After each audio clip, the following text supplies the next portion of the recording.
नमस्कार दोस्तों, स्वागत है आप सभी का आपके अपने YouTube चैनल हिम रोजगार मित्रा जॉब की तैयारी जिम्मेवारी हमारी। दोस्तों, जैसे कि आप सभी को पता है, इस चैनल के माध्यम से हम पटवारी भर्ती सीरीज़ पढ़ रहे हैं, जिसमें हम अभी तक 31 क्लासें कर चुके हैं और आज आपके सामने क्लास नंबर 32 लेकर हाजिर हुए हैं, जिसमें टॉपिक आज का रहेगा फंडामेंटल ड्यूटीज़, जिसको क्या कहा जाता है, मौलिक कर्तव्य कहा जाता है भारतीय संविधान के अनुसार। हमेशा की तरह आप सभी को पता है कि इस लेक्चर के बाद इसकी PDF आपको हमारे टेलीग्राम चैनल पर मिल जाएगी, जिसका लिंक डिस्क्रिप्शन बॉक्स में दिया गया है। उम्मीद कर रहा हूं आप टेलीग्राम चैनल ज्वाइन करेंगे और हमारी टेलीग्राम फैमिली का हिस्सा बनेंगे। बिना समय बर्बाद किए हुए सीधा बढ़ते हैं टॉपिक की तरफ। सबसे पहले हम बेसिक चीज़ें जानेंगे कि मौलिक कर्तव्य क्या चीज़ है, क्या क्या चीज़ें होती हैं। सबसे पहले हमें ये पता होना चाहिए भैया कि भारतीय संविधान में मौलिक कर्तव्य दिए क्यों गए हैं। भारतीय संविधान में मौलिक कर्तव्य मेंशन करने का या दिए जाने का उद्देश्य क्या है। उद्देश्य था सभी नागरिकों पर देशभक्ति की भावना को बढ़ावा देना, कि सभी नागरिकों में क्या हो, देशभक्ति की भावना पैदा हो, और भारत की एकता को बनाए रखने के लिए नैतिक दायित्व लागू करना, कि क्या हो, सबसे पहले क्या हो, नागरिकों में देशभक्ति की भावना पैदा हो, और दूसरा नागरिकों में भारत की एकता को बनाए रखने के लिए एक ड्यूटी, जिसको बोलते हैं दायित्व, जिम्मेवारी पैदा हो, कि हर व्यक्ति हर नागरिक ये जिम्मेवारी समझे कि वो देशभक्ति की भावना अपने में बनाए रखेगा और भारत की एकता के बनाए रखने के लिए प्रयास करेगा, इसके विरुद्ध कभी काम नहीं करेगा। ये उद्देश्य किसका था, मौलिक कर्तव्य का, जिसको क्या कहा जाता है, फंडामेंटल ड्यूटीज़ कहा जाता है। उम्मीद कर रहा हूँ यहाँ तक आपको ये पता लग चुका होगा कि फंडामेंटल ड्यूटीज़ क्यों या क्या है, क्यों हमारे संविधान में लाएंगे, या ये क्या है, इसको क्यों हमारे संविधान में रखा गया। तो इसीलिए रखा गया कि नागरिकों को देशभक्ति की भावना पैदा हो और भारत की एकता को बनाए रखने में वो हमेशा तत्पर रहे और उसको अपनी एक जिम्मेवारी समझे।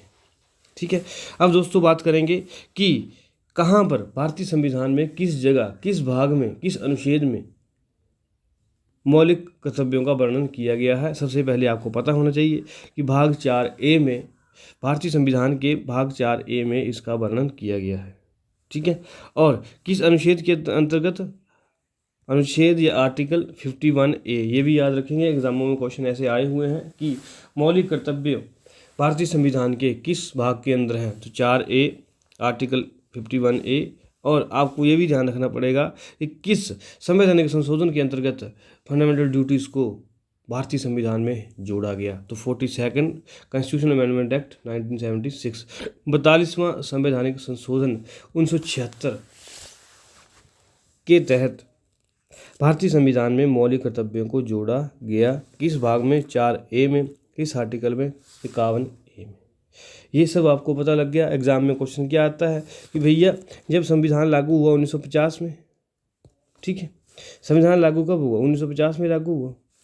ठीक है, शुरू में क्या था, फंडामेंटल ड्यूटीज तो नहीं थी, मौलिक कर्तव्य तो नहीं थे।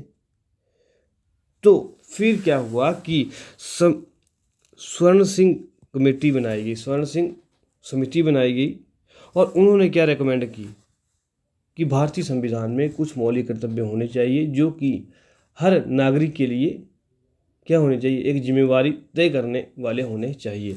तो एग्जाम में क्वेश्चन आता है कि किस कमेटी की रिकमेंडेशन के आधार पर भारतीय संविधान में मौलिक कर्तव्य जोड़े गए। तो वो क्या उत्तर होगा, स्वर्ण सिंह कमेटी। ये एग्जाम में क्वेश्चन आया हुआ है, ये भी आप ध्यान रखेंगे। ठीक है, यहाँ तक आपको 1 2 3 4 पॉइंट पता लग गए।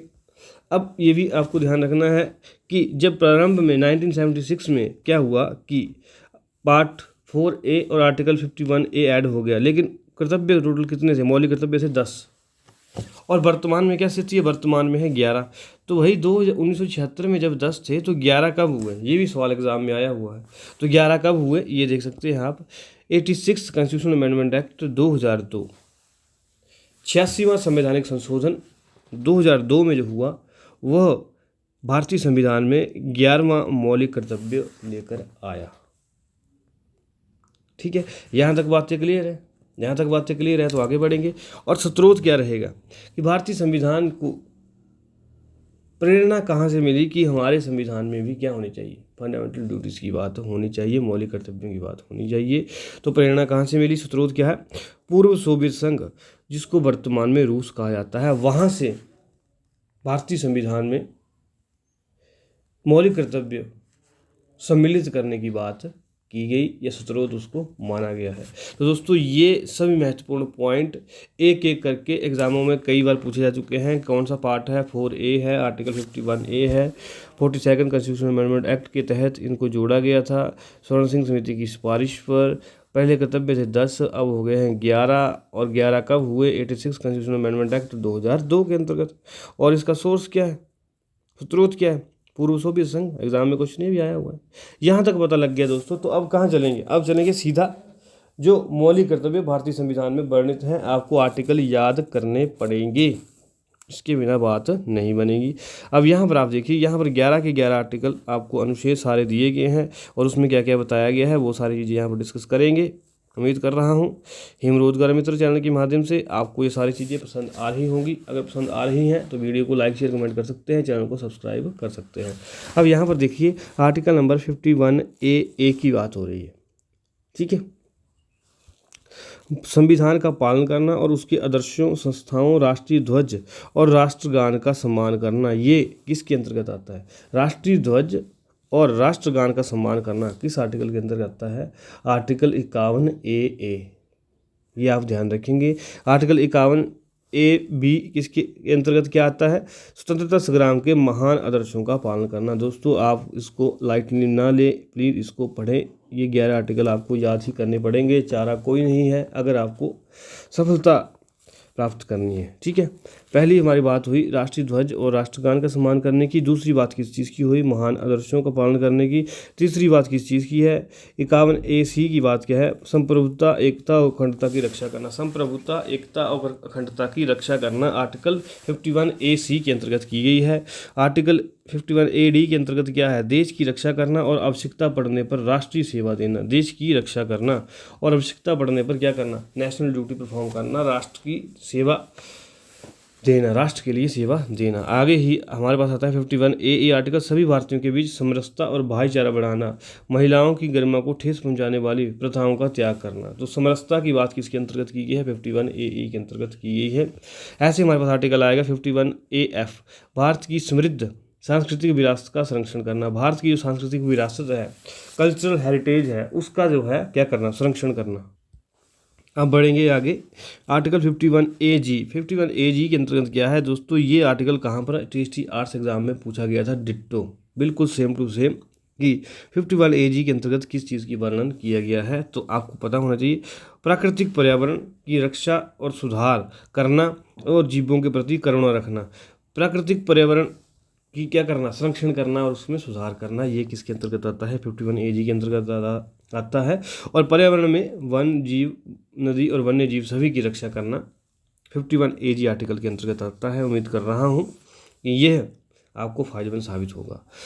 आर्टिकल 51AH, वैज्ञानिक दृष्टिकोण, मानवतावाद और सुधार की भावना को विकसित करना, ठीक है।